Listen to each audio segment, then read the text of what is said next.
Good morning, everybody. I hope you all are well in your home. Okay. Recently, you have just given your 2 consecutive tests. So now again, we are going to start your study. Okay. So as you know that we are just going through the chapter number 4 of mathematics. That was the exponent.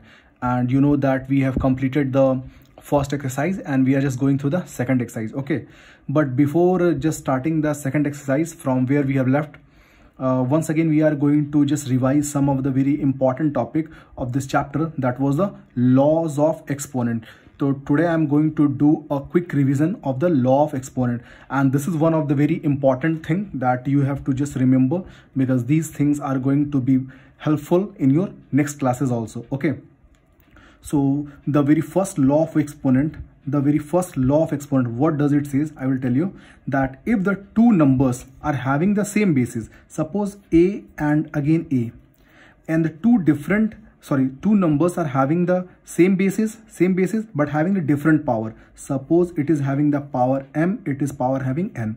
कहने का मतलब ये है कि अगर कोई भी दो नंबर्स हैं, दोनों का बेसिस अगर सेम है और दोनों के पावर्स अलग अलग है, बेसिस एंड पावर्स क्या होते हैं ये आप बहुत अच्छे से जानते हो। जो नीचे में नंबर लिखते हैं ये हम लोग होता है बेसिस, और उस नंबर को कितनी बार मल्टीप्लाई करते हैं वो होता है पावर्स, है ना। तो आप देख सकते हो कि दो यहाँ पे नंबर्स हैं, दोनों के बेसिस बिल्कुल सेम है ए, लेकिन दोनों के पावर्स बिल्कुल अलग है। एक का पावर m है, एक का पावर n है। अगर ये दोनों नंबर अगर मल्टीपल के फॉर्म में होगा तो हम लोग क्या करते हैं कि ये एक कॉमन बेस लिख करके दोनों के पावर्स को हम लोग ऐड करते हैं, ठीक है। जैसे आप एग्जाम्पल देखो, जैसे यहाँ पे हम लोग एग्जाम्पल देखते हैं। अगर सपोज करो कि 2 का पावर अगर 5 है इनटू अब 2 का पावर 3 है, ठीक है। देखो तो यहाँ पे ये आपके लिए बेस है, यहाँ पे ये भी बेस है, तो दोनों बेसिस बिल्कुल सेम है 2, लेकिन एक का पावर 5 है, एक का पावर 3 है। जब दोनों बेसिस सेम है और दोनों मल्टीपल के फॉर्म में है तो हम लोग क्या करते हैं, कॉमन सा बेस लिखते हैं और दोनों के पावर को ऐड करते हैं। 5 प्लस 3 कितना हो जाएगा, 2 to the power 5, 6, 7, 8, 2 to the power 8। तो अगर 2 to the power 8 सॉल्व करना है तो आपको पता है सो क्या सॉल्व करते हैं, 2 को कितने बार मल्टीप्लाई करना होता है, 8 टाइम्स मल्टीप्लाई करोगे, तो मल्टीप्लाई करने पे जो आंसर होगा यही इसका आंसर है। तो अगर कोई भी दो बेसिस अगर सेम है लेकिन दोनों के पावर्स अगर अलग अलग है और दोनों मल्टीप्लिकेशन के फॉर्म में है तो हम लोग कॉमन बेस लिख करके दोनों के पावर्स को हम लोग ऐड करते हैं, ठीक है। हम लोग देखते हैं सेकंड लॉ। ये क्या बोलता है, यहाँ पे क्या था, दोनों के बेसिस बिल्कुल सेम थे, पावर्स अलग अलग है, लेकिन अब यहाँ पे देखो, अब यहाँ पे बेसिस बिल्कुल अलग अलग है, लेकिन दोनों के पावर्स बिल्कुल सेम है। आप देखो mm, है ना। तो इन दोनों में डिफरेंस आप समझ रहे हो, ठीक है। यहाँ पे दोनों के बेसिस बिल्कुल सेम थे, पावर्स अलग अलग हैं। यहाँ पे दोनों के बेसिस अलग अलग है लेकिन पावर सेम है। तो इस केस में हम लोग क्या करते हैं कि इस केस में दोनों बेस को मल्टीप्लाई करते हैं a इंटू बी, और इनका एक कॉमन पावर लिखते हैं m, जो इनका जो कॉमन पावर है वो, ठीक है। जैसे इसको एग्जाम्पल हम लोग समझते हैं। अगर सपोज करो 2 का पावर 3 है इनटू मान लो कि 4 का पावर 3 है, ये देखो। तो अब देखो दोनों के बेसिस बिल्कुल डिफरेंट है, 2 है और 4 है, लेकिन पावर्स तो बिल्कुल सेम है। तो इसको हम लोग लिख सकते हैं 2 इंटू 4, दोनों के बेसिस को मल्टीप्लाई किया, ठीक है, कॉमन पावर लिखा 3। इसको अगर आप सॉल्व करना चाहते हो तो 2 इंटू 4 कितना आ जाएगा, 8 to the power 3। अब 8 को 3 बार मल्टीप्लाई कर सकते हो, उसके बाद इसका आंसर आ जाएगा। तो इन दोनों में बेसिकली डिफरेंस क्या समझ रहे हो, इसमें बेसिस सेम है, पावर्स अलग अलग है, इसमें बेसिस अलग अलग है, पावर सेम है, ठीक है। अब देखते हैं हम लोग थर्ड। अब सपोज करो कि अगर बेसिस सेम है और वो डिवीजन में, जैसे सपोज करो कि अगर a का पावर m, जैसे यही देखो, और डिवीजन में रहेगा a to the power n, है ना। अब देखो दोनों बेसिस सेम है, पावर्स अलग अलग है, लेकिन अब वो डिवीजन में है। तो लॉज ऑफ एक्सपोनेंट जो होता है वो बेसिकली आपको मल्टीप्लिकेशन और डिवीजन के लिए ही होता है, ठीक है। ये नंबर जो है ये बिल्कुल आपको ऐसे भी हो सकता है, a to the power m by a to the power n, division में ऐसे भी लिख सकते हैं। तो कभी भी अगर कोई भी दो बेसिस अगर सेम है और वो अगर डिवीजन में होते हैं तो हम लोग क्या करते हैं, पावर को सब्ट्रैक्ट करते हैं। तो हम लोग इसको कैसे लिखेंगे, इसको लिखेंगे हम लोग a to the power m minus n। इसको हम लोग बिल्कुल ऐसे लिखते हैं। जब बेसिस अगर सेम होते हैं और वो डिवीजन में होते हैं तो पावर्स को हम लोग सब्ट्रैक्ट करते हैं, ठीक है। जैसे सपोज करो कि अगर 5 का पावर अगर मान लो कि 4 है, ठीक है, और ये डिवाइडेड बाई 5 का पावर अगर 3 है, ठीक है, तो हम लोग इसका ऐसे लिखेंगे 5 to the power 4 माइनस 3। तो इसको हम लोग सॉल्व करेंगे तो 5 टू द पावर 4 में अगर 3 माइनस करें कितना आ जाएगा 1, तो 5 टू द पावर 1 हुआ। तो बेसेस अगर सेम होते हैं तो और वो डिवीजन में है तो हम लोग पावर क्या करें, सब्ट्रैक्ट कर रहे हैं। बहुत ईजी है, ठीक है। अब देखो फोर्थ, तो फोर्थ ये होता है कि अगर आप देखो a to the power m है ना, और फिर पावर n है, मतलब कोई एक कॉमन बेस का कंसेक्यूटिवली पावर से, तो हम लोग क्या करते हैं कि सिंपल सा हम लोग पावर को सिंपल मल्टीप्लाई करते हैं, m इंटू n करते हैं, ठीक है, mn। जैसे मान लो इसका एग्जांपल देखो, अगर सपोज करो 2 का पावर 3 है और ब्रैकेट लगा करके बाहर से मैं पावर 2 और करता हूँ, तो इसको मुझे सॉल्व करना होगा। तो 2 टू द पावर 3 इंटू मैं लिखूंगा 2, मतलब 2 टू द पावर सीधा हो जाएगा 6, ठीक है।